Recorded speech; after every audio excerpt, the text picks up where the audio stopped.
Good morning, students. Now we will start about the new topic services of wholesaler to retailer. मतलब wholesaler retailer को क्या क्या services provide करता है उसके बारे में है. तो first हम points है उसके.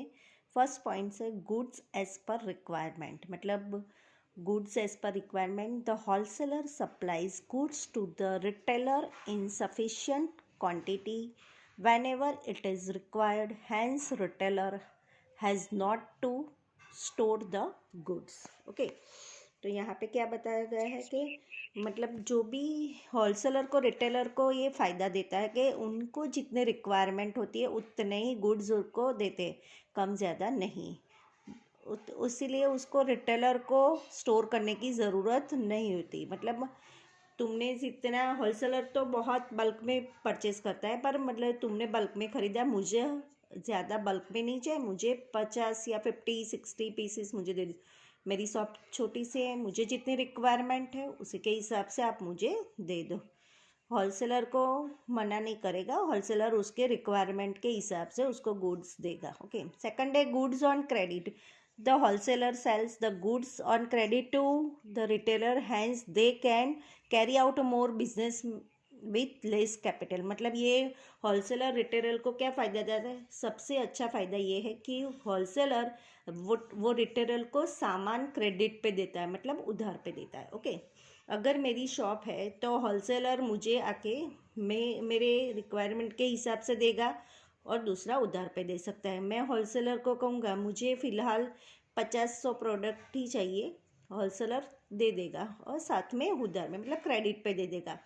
ये जब भी बिकेंगे तब भी मैं पैसे दे दूँगा. रिटेलर को होलसेलर को कह सकता है मुझे क्रेडिट पे गुड्स दे दो. ओके, थर्ड है decrease in advertisement expense. The retailer obtain the advantages of advertisement given by wholesaler and effort of sales promotion, so it decrease advertisement expense of retailers. Advertisement का जो expense भी कम हो जाता है retailer के लिए. Okay, क्योंकि होलसेलर जो होता है रिटेलर को जब सामान देता है उसके साथ कितनी बार वो अपने कैस एडवर्टाइजमेंट के बहुत सारे फ़ायदे रहते हैं. आपने कितनी बार देखा होगा, मोबाइल की शॉप पे भी देखा होगा कि जैसे कोई जो मोबाइल की शॉप बाहर के सैमसंग का, वीवो का, ऐसे अलग अलग डिफरेंट मतलब कंपनी का बोर्ड लगा होगा.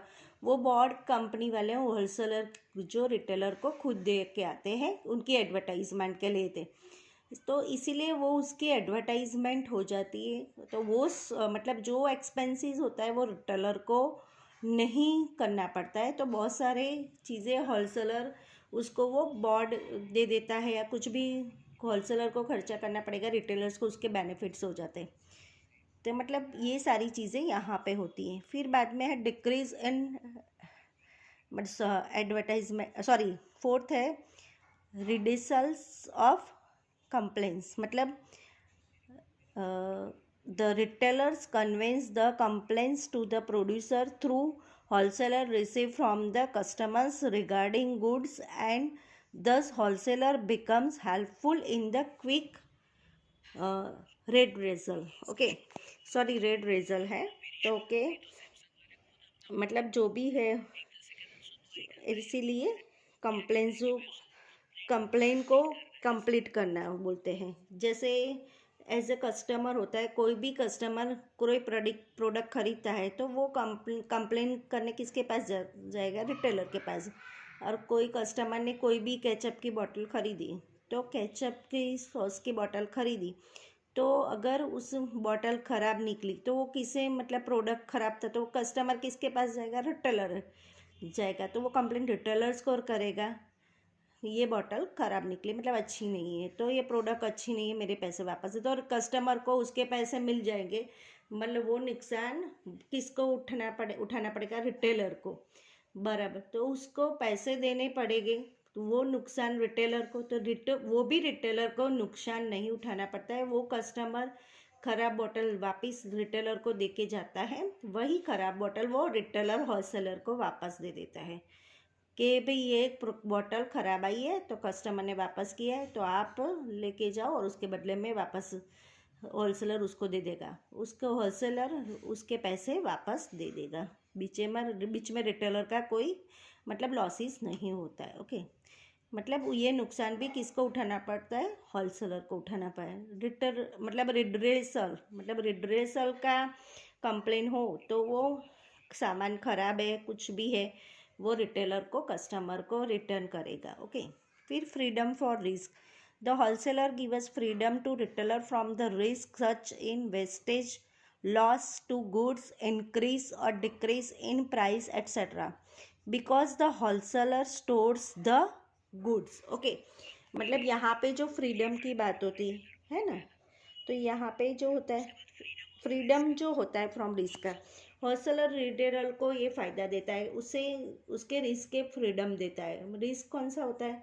सामान खराब हो जाए, टूट जाए, प्राइस ऊपर नीचे हो जाए, wastage, loss of to goods है, वो सारी रिस्पॉन्सिबिलिटीज़ है, उसको आज़ाद कर देता है। सपोज मुझे कोई प्रोडक्ट चाहिए, रिटेलर अगर मुझे कुछ प्रोडक्ट चाहिए तो मुझे 50 प्रोडक्ट की ही ज़रूरत है तो मैं उतनी ही खरीदूँगा। ओके, बाकी की प्रोडक्ट होलसेलर भले अपने पास रखते हैं, मुझे जितनी ज़रूरत है उतनी ही खरीदूँगा, तो जिसकी वजह से 50 प्रोडक्ट भी बिक जाएंगे, दूसरे 50 प्रोडक्ट मैं मंगवा दूँगा। ओके, मेरे यहाँ पे सामान के ख़राब होने की ज़्यादा चिंता नहीं होती, मतलब उसको टेंशन नहीं होता।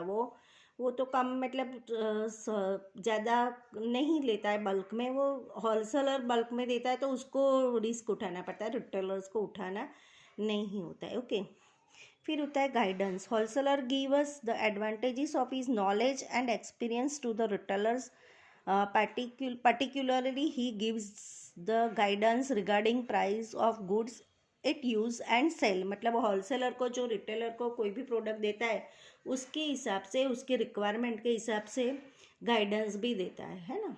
पर्टिकुलर गाइडेंस मिलती है कि ये प्रोडक्ट कैसे बिकेगी, कैसे बेचना है ना, उसको कस्टमर को कैसे समझाना चाहिए जैसे कस्टमर खरीद ले। ओके, तो ये सारी गाइडेंस कौन देता है? होलसेलर उसको एक्सप्लेन करता है, ये सारी चीज़ें रिटेलर को एक्सप्लेन कर देता है। ओके, तो यहाँ पे ये सारे services of wholesaler to retailers finish हुआ। नेक्स्ट टॉपिक है रिटेल ट्रेड, तो next video I will explain the retail trade. Thank you.